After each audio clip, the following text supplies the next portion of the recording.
Like, you don't know. You don't think I know this? You don't think I know none of this? It's complicated, KG. You see this face? Do you see Here's this? 165,000 right here. Cash. Number 10, Michael Jordan, Space Jam. Bugs Bunny. You were expecting maybe the Easter Bunny? You're a cartoon. You're not real. Space Jam is the Who Framed Roger Rabbit of sports movies, and it is both glorious and endlessly silly. This place is a mess. Meth? You're worried about a little meth? There's nothing here a little spit shine wouldn't fix. Spit shine! NBA legend Michael Jordan stars as himself, and to the surprise of mostly everyone, he was actually really good. Acting with cartoon characters is a challenge, of course, but Jordan also had to contend with big screen legend Bill Murray, which is a tall task for any actor, let alone a basketball player in his first acting role. That's a nice pass, man. That was a great stretch for the basket, too. You know, you really got some skills. You might be able to play in the NBA. Thanks, Mike. I'll probably quote you on that. But I'm going to take this opportunity to retire from the game of basketball. He also wasn't afraid to make light of himself and his questionable performance in Double-A baseball, which was always good for a laugh. Good cut, Michael. Good cut. That was a strikeout, Mike? That was a good-looking strikeout. Real good. I mean, you look good when you strike out, man. When I strike out, man, it looks nasty, man. At least you look good. Jordan's performance helped make Space Jam a children's classic, and it undoubtedly turned many kids onto professional basketball. Number 9, The Rock, Dwayne Johnson, Fast 5. Here's what makes sense. The Rock has enjoyed a steady and prosperous acting career since 2001, when he appeared as the Scorpion King in The Mummy Returns. And while he starred in a few decent movies throughout the 2000s, it always seemed like a novelty. We were still watching a popular wrestler act in action movies. That all changed with Fast 5, when Johnson entered the Fast and Furious franchise as Luke Hobbs. Yeah, real tough. You turn around and put your hands behind your back. I don't think so. Your mistake is thinking you got a goddamn choice, boy. Following the wild and surprising success of Fast 5, Johnson would star in a string of popular and acclaimed blockbusters, becoming the biggest movie star of the 2010s. Dodge, head slam, throw through ceiling. With his performance as Hobbs, audiences finally bought The Rock as a genuine actor, and he became the Dwayne Johnson we know today. Number 8, Roddy Piper, They Live. Roddy Piper was a popular wrestler who performed in the WWF and WCW throughout the 80s and the 90s. In 1987, writer-director John Carpenter met Piper at WrestleMania 3, where Piper defeated Adrian Adonis in a hair versus hair match. Carpenter reportedly believed that Piper had a life that other actors didn't, so he hired him as protagonist Nada.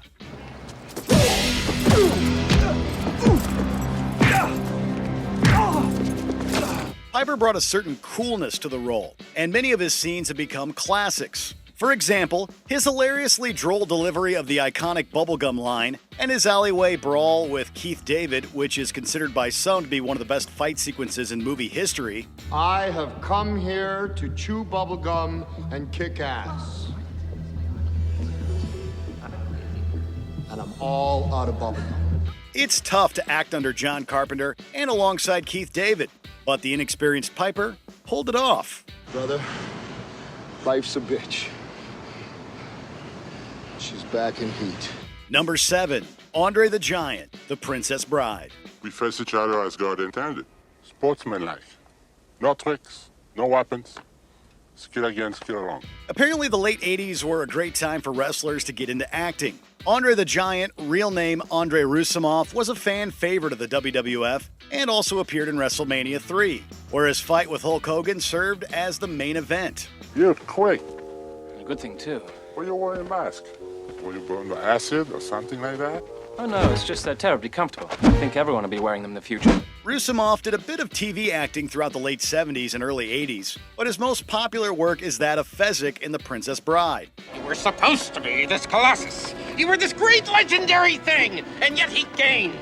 Well, I'm killing 3 people, and he got only himself. I do not accept excuses. I'm just going to have to find myself a new giant, that's all.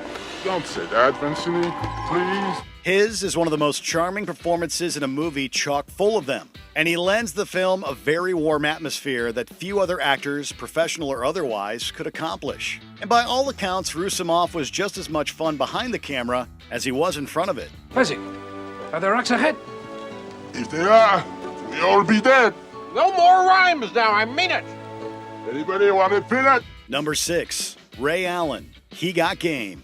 While He Got Game didn't make a lot of money, it is often considered one of Spike Lee's best movies. Denzel Washington stars as Jake Shuttlesworth, an inmate who convinces his son Jesus to play basketball for the governor's alma mater. You know, if you're gonna go to big state, I mean, is that like a finalist or the Final Four for you? They're in my top 10. Lee considered many basketball stars for the role of Jesus, including Kobe Bryant, Tracy McGrady, and Allen Iverson before deciding on Ray Allen. Oh, don't get mad. You just want time to be a good sportsman, didn't you? Ball up. But you want a jump shot dunk? Allen had never acted before, so working with the likes of Spike Lee and Denzel Washington should have overwhelmed him. But 8 weeks of training prepared him, and Allen respectably held his own on screen alongside the Oscar-winning Washington. You get any of them letters? Yeah, I got your stupid letters. I tore them up, too. What about Mary's? I tore those up, too. His performance was widely praised by critics, including Roger Ebert. Number 5, Kevin Garnett, Uncut Gems. What's going on with you, man? What's up? What's up with the... What's going on with you? Did Amari have fucking time on the clock? No time on the clock. Come on, you're waving him up like it was The entire plot of Uncut Gems revolves around basketball star Kevin Garnett, his strong spiritual connection to the opal, and the seemingly magical effect it has on his performance. Put simply, Garnett has a lot of heavy lifting to do. That's a sign for that I need. That's what this is. bro. I better make sure my nigga's good, bro. It's fucking glass, I'm telling you. Yeah, it's a lot of weight you were That's a putting. sign. I need this. I need this from you. Listen, it's not for sale. I can't sell it to you. What you mean it's not for sale?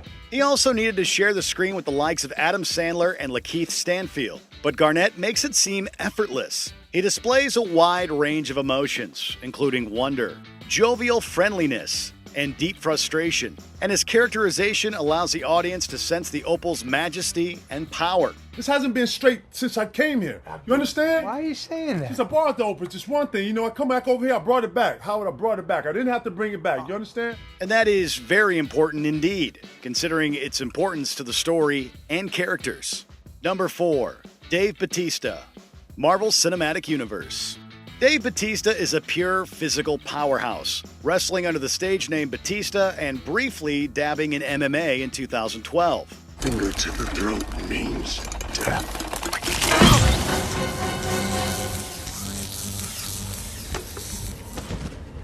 Metaphor. And while he dabbled in acting, his breakout role was that of Drax the Destroyer in Guardians of the Galaxy, a role he would continuously re-inhabit through to Endgame. And unlike other martial artists turned actors, he didn't even have to do any martial arts in the movie. Okay.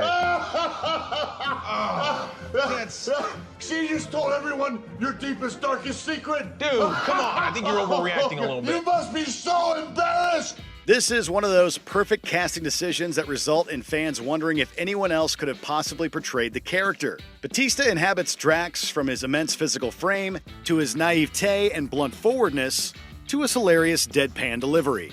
But my movement was so slow that it's imperceptible.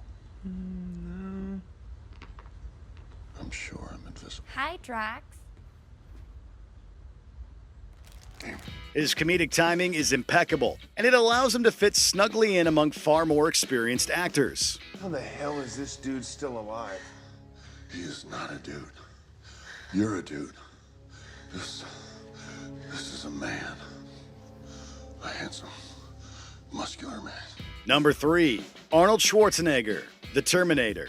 Schwarzenegger has been a prolific actor for so long that most people forget that he was a world-famous athlete. Schwarzenegger was a professional bodybuilder, winning 3 Mr. Universe contests and 7 Mr. Olympias throughout the 60s and 70s. His first big role came in 1982 as Conan the Barbarian, but it was The Terminator that made him a world-famous star. Schwarzenegger exuded pure villainy, and he could make something as simple as walking down the street look menacing. It's an incredibly hard task for an actor to come across as legitimately scary, and Schwarzenegger pulled it off without much speaking or emoting. Get out. And the speaking he did do was eerily terse. So, which will it be? All. I may close early today. There's a 15-day wait on the handguns, but the rifles you can take right now. You can't do that. Wrong. In short, it's one of the greatest villain roles and performances in movie history. I'll be back. Number 2, LeBron James, Trainwreck. Trainwreck stars Amy Schumer as the hard-partying Amy Townsend, who is assigned to write an article about a sports doctor named Aaron Connors, played by Bill Hader. One of Connors' closest friends is none other than the hilariously cheap LeBron James. Oh, here they are. Who? Did you just drive 40 minutes back here to look for your sunglasses? Yeah, of course. You think I'm gonna give Sunglass Hut another $30 for these? You crazy? James had done a small bit of acting prior to Trainwreck, but this was his big screen acting debut. And what a debut it was. I'll come when I have the time. I just don't have the time right now. I'll come when I have the time. I've just been really busy. You visit me in Miami all the time. Yeah, but that's Miami. I mean, what's the difference between Miami and Cleveland? It's the same. James is one of the high points of the movie, serving up countless laughs with his incredible comedic timing and line delivery. So, like, you get butterflies when you hear his name? Excuse me? When you look in the clouds, do you see his face? Do you hear his name when you listen to the wind? Never in a million years would people think that LeBron James could match Bill Hader in a scene, but now we all know better. Yes, you are my bitch, LeBron James. But not really, not really. You gotta admit, that was a good shot, though. Come on, man. I scored on LeBron James. I'm never playing basketball again. Lunch is on you, buddy. Where you going, Aaron? Woo! Aaron. Before we unveil our top pick, here are a few other tour de force acting performances by athletes that deserve some honorable mention love. Jason Lee, Chasing Amy. Professional skateboarder Jason Lee showed off his award-winning acting chops. This relationship is affecting you, our work, and our friendship. And the time's gonna come when I throw down the gauntlet and say it's me or her. Then what are you gonna say? Vinnie Jones, Lock, Stock, and Two Smoking Barrels. Professional soccer player Vinnie Jones began his acting career in this Guy Ritchie classic. Mind your language in front of the boy. Jesus Christ! That includes blasphemy as well. Mike Ditka, Kicking and Screaming. Football player Mike Ditka holds his own against Will Ferrell. You really don't know who I am, do you? You're right, silly idea. I just need some help, and you're such a great coach, and my dad's gonna be riding me all season, so I just... Oh. Your dad? You mean I get to coach against your dad? Terry Bradshaw, Failure to Launch. Former quarterback desperately wants Matthew McConaughey out of his house. We need time after Amy had passed away, Trip. And who knows how much time is right. Huh? Is it 2 years? Is it 6 years? Then I ran into Bud and Bev Nestor, and they'd worked with Paula. And their son is really happy now. Kareem Abdul-Jabbar, Airplane. Six-time NBA champ secretly moonlights as an airplane co-pilot for some hilarious reason. Wait a minute. I know you. You're Kareem Abdul-Jabbar. You play basketball for the Los Angeles Lakers. I'm sorry, son, but you must have me confused with someone else. My name is Roger Murdoch. I'm the co-pilot. Number 1, Carl Weathers, Rocky. Mostly everyone today knows Carl Weathers as Apollo Creed, Rocky Balboa's nemesis turned best friend. But before Rocky, Weathers was a professional football player. He played for San Diego State, the Oakland Raiders, and eventually the BC Lions of the Canadian Football League. I think you could spend your money better in Canadian publicity.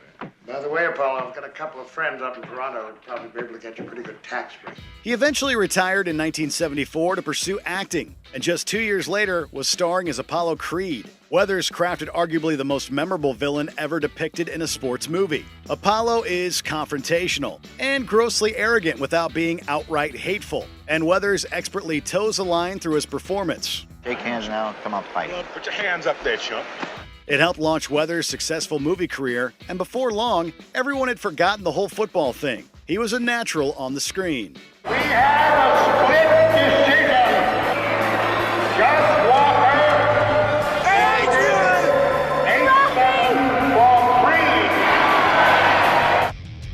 Did you enjoy this video? Check out these other clips from Watch Mojo, and be sure to subscribe and ring the bell to be notified about our latest videos.